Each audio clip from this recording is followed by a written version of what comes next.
The clerk will designate the amendment. Amendment number 2, printed in House Report number 118-158, offered by Mr. Ogles of Tennessee.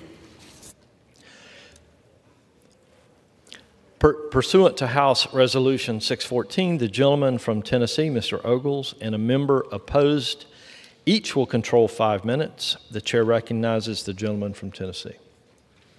Thank you, Mr. Chairman. As we attempt to cut spending back to top-line fiscal year 2022 levels, we must address the glaring $32.6 trillion in debt. We must commit in this Congress to significant spending cuts. And if we don't, we will be mortgaging the futures of our children. We will perpetually hobble long-term economic growth by not only destroying our future borrowing power, but by forcing our Treasury to dedicate much of its future spending to debt repayment, rather than meeting the needs of the American people. If we fail to tackle runaway spending now, we're compromising the well-being of future generations. Is that the legacy we want to leave behind? We have an obligation, a moral one, to ensure that we leave this country better off than we found it. In an appropriations bill that's supposed to be focused on supporting our veterans and their families, we're sending $293 million, taxpayer dollars, abroad to support NATO. That's an increase of 33% from FY 2023. Now, there will be some that argue that the $293 million figure is a commitment that the United States made at the June 22 NATO summit. And while Congress has largely abdicated its role in foreign affairs to the executive branch, it was the intent of our founding fathers that this institution provide a robust check on the executive. It's why we have the power of the purse. Ultimately, given Congress's massive spending habits, there needs to come a time when we say enough is enough, and that the purpose for offering this amendment today, I'm asking all of my colleagues if they could spare just a 1% cut to NATO's security investment program. That's just 1%. Mr. Chairman, I reserve. The gentleman reserves.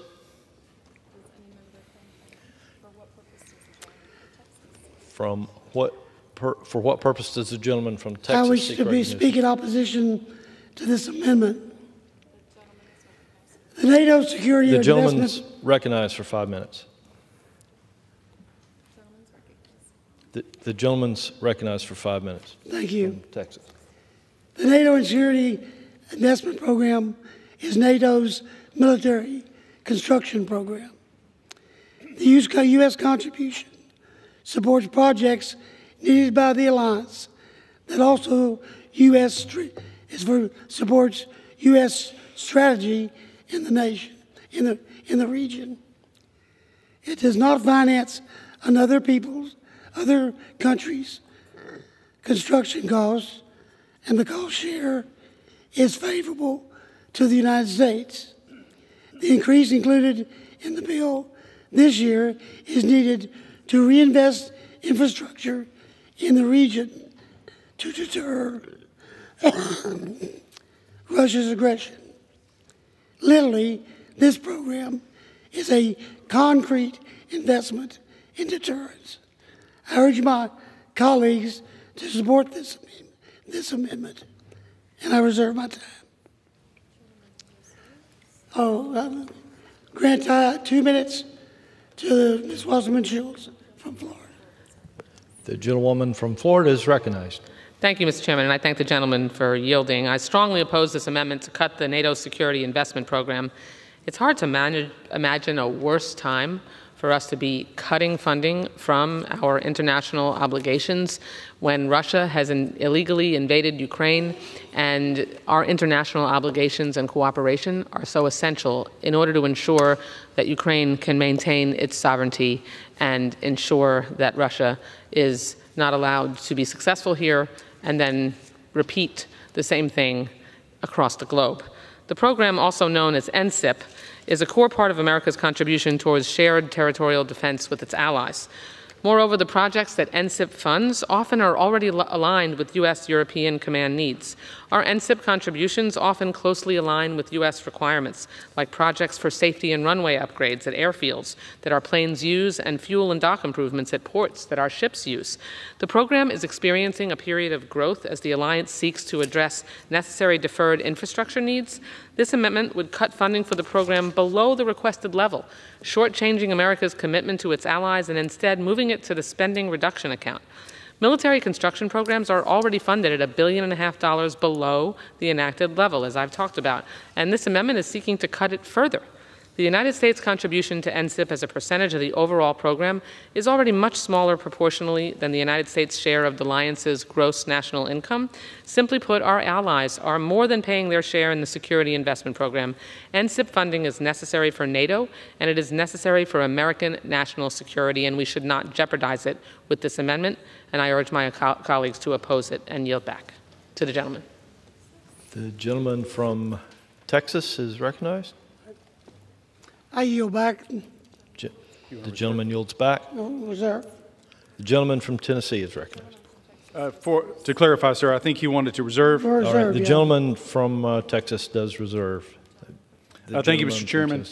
I have a great deal of respect for my colleagues, but let's talk about America's contribution.